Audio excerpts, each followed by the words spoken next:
caso aí, e aí o aparato de investigação é lento, o inquérito policial no Brasil tem vários problemas.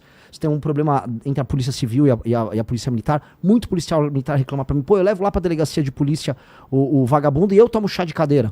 Aí o policial militar fica tomando chá de cadeira, às vezes o vagabundo vai embora. Enquanto ele tem que fazer ocorrência lá com a polícia civil. Tem muita coisa muito mal feita na forma como o Estado brasileiro conduz o sistema. O nosso Código Penal é dos anos 40. Não existia a ideia de facção criminosa nos anos 40. Não existia. Então o nosso Código Penal é feito para outro mundo.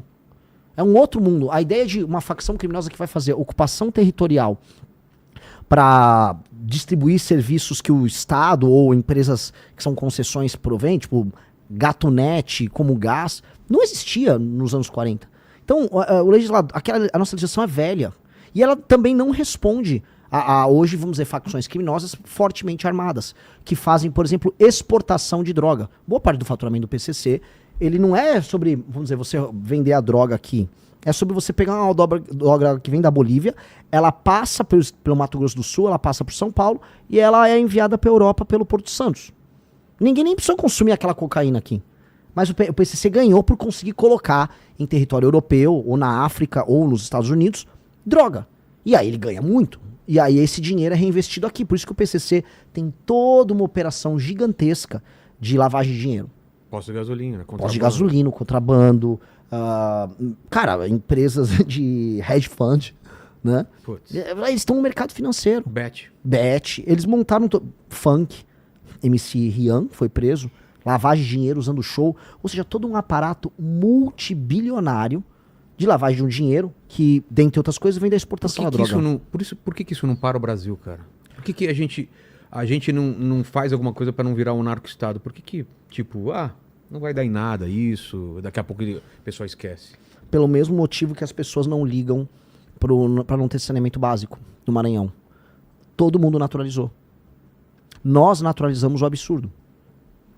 E a gente só percebe que é absurdo quando a gente pega um avião e vai para outro país e fala, nossa, a vida não precisa ser assim. Só que quantos brasileiros têm dinheiro para ir para outro país ter esse choque? Andar de madrugada sem nenhuma preocupação de ser nenhuma. assaltado. E assim, uma dica pra galera que é brasileira. Se for para Buenos Aires, se for para outros países do terceiro mundo, se for para Lima, no Peru, é melhor. Já sente diferença. Entendeu? Então assim, a vida não precisa ser assim. Só que as pessoas não entendem. As pessoas, infelizmente, naturalizam. E mais, você vai naturalizar quando até a mídia, quando até seus professores na faculdade, quando todo mundo fala pra você que é pra você naturalizar. Que é pra aceitar que a favela é parte de você, que você é um favelado também. Que a tua cultura tem que ter o funk, que tem que ter lá a Bruna Marquezine rebolando com o cara. Que aquele bando de gringo, filha da mãe, canalha, vagabundo que vai lá na favela, não sei se é uma Rocinha no Rio de Janeiro, aí entra aquela música, boa noite, povo, aí vem um drone, aí mostra o drone indo embora, nossa, estou numa favela. Eles vêm fazer esse turismo da pobreza com a gente, e a gente aceita porque a gente acha que isso é ser Brasil. Aqui é Brasil! Não, cara, nenhum lugar sério permite isso. Nenhum lugar sério aceita isso na própria identidade, só que a gente é forçado a acreditar. A favela venceu. A favela venceu, a favela nunca venceu. A favela nunca venceu. Aquelas pessoas precisam se tornar cidadãos, elas precisam ser donos do título de propriedade, elas precisam ter rua arborizada, a criancinha tem que ir na escola tranquila que não vai ser assaltada, que não vai vir um canalha de uma gangue, como pegaram agora, que estuprou meninos de 7 e 10 anos, que quando chegar na escola não vai ter um cara vendendo droga na porta da escola, que quando ele vai ter aula, o professor vai ter autoridade pra mandar calar a boca o aluno que não tá se comportando direito, porque os professores não estão aguentando mais, que a escola vai premiar os alunos que tiverem o melhor desempenho, as famílias vão ser premiadas, que esse aluno depois vai poder voltar para casa dele, numa boa, tranquilo, e encontrar a mãe dele que vai ter um emprego, o pai dele, e que essas pessoas vão ter pego um bom transporte para ir e voltar. Essa é a imaginação de um Brasil decente na favela. Isso é fazer a favela vencer. A favela vencer, a favela deixar de ser favela. A partir do momento que a favela deixou de ser favela, a favela venceu. Ela virou outra coisa, uma lagarta que virou uma borboleta. Ela virou outra coisa. A favela só vence se ela não for favela. Não existe vitória num lugar em que as pessoas, em 2026, pegam tuberculose, porque elas vivem em becos, e aí a umidade é muito alta, e aí elas desenvolvem, e aí tem mofo e tal, e aí elas ficam com tuberculose, cara. 2026. Isso não é vitória. Pois é. Então não dá pra acreditar em nada disso. Assim, só que nós precisamos, assim, de um presidente, aí eu falo por quê da minha pré-candidatura, de um presidente que aponte, assim, isso tá tudo errado, e não aponte como meme. Eu entendo que as pessoas talvez imaginavam que o Bolsonaro fosse fazer isso. Outras pessoas no passado, quando era criança, imaginavam, o Enéas era isso. Eu lembro que eu fiz meu pai votar no Enéas. Porque você imaginava que alguém vai botar ordem na coisa. Só que não adiantou. As pessoas na época não acreditaram no Enéas. E o Bolsonaro, as pessoas acreditaram demais. E ele dava todos os sinais que ele próprio tinha essa mentalidade da favela que eu tô falando aqui.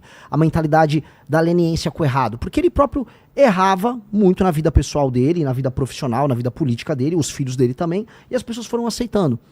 Pois bem, tem que chegar alguém que vai ser presidente da República e vai explicar, esta cultura tem que deixar de existir. Se a gente quiser ser um país sério. Se você quiser, você mora num lugar muito humilde no interior do Maranhão, no interior do Piauí, entenda, não existe essa lógica que você vai receber um emprego da prefeitura só para receber, para trabalhar e apoiar o prefeito. Entendeu? Você que é uma pessoa de 25 a 30 anos, não existe essa ideia de que você vai receber Bolsa Família sempre. Porque uma hora vai acabar o dinheiro do cara, sei lá, do Paraná, que é motoboy e que tá trabalhando. Não dá. Alguém vai ter que falar que este tipo de Brasil não dá para existir. A gente vai ter que mudar. Isso se o Brasil quiser existir.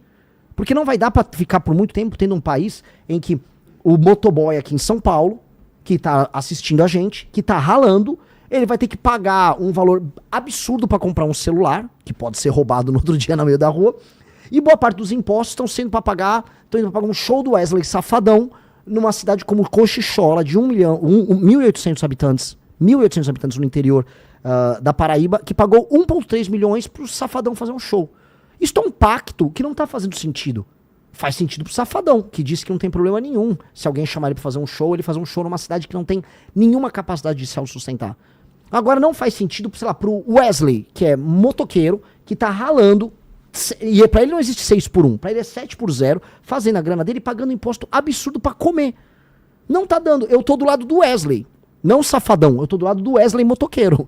Entendeu? Então eu tenho que escolher um time. O Wesley motoqueiro e não o Wesley Safadão. O Wesley motoqueiro paga o imposto que sustenta o Wesley Safadão, que sustenta o ministro do STF, que sustenta os juízes com super salário, que sustenta a ONG de direitos humanos. Eu tenho que escolher um time. E o Wesley também.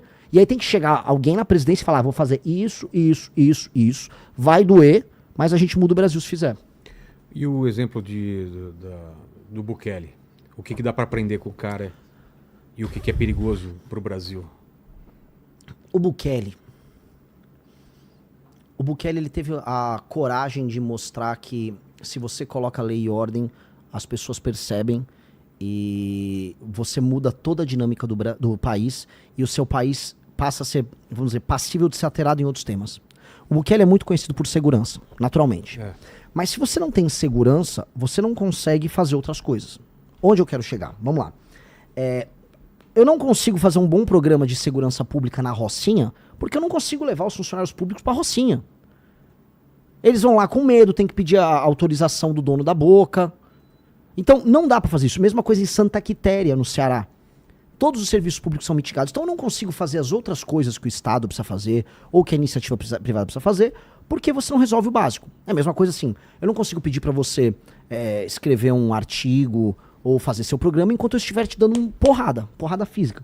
Você vai ter que me quebrar de porrada pra você ficar calmo, tomar um banho e falar, agora eu vou trabalhar. Ou seja, lei e ordem, assim como comida, vem antes de tudo. Então o Bukele falou, primeiro lei e ordem. Vamos resolver lei e ordem? Vamos. Agora vamos resolver todo o resto. Com lei e ordem você resolve a economia. Com lei e ordem você resolve a educação. Mas aqui você faria a mesma coisa? Precisa. Logo no começo. O presidente da República ele tem que fazer um marco. Eu vou colocar lei e ordem no meu país. Meu país vai ter lei e ordem, muita. E por que ninguém fez até isso? Porque não davam valor e porque não tinha um projeto de Brasil. Esse é um grande problema. O Bukele tinha um projeto para El Salvador.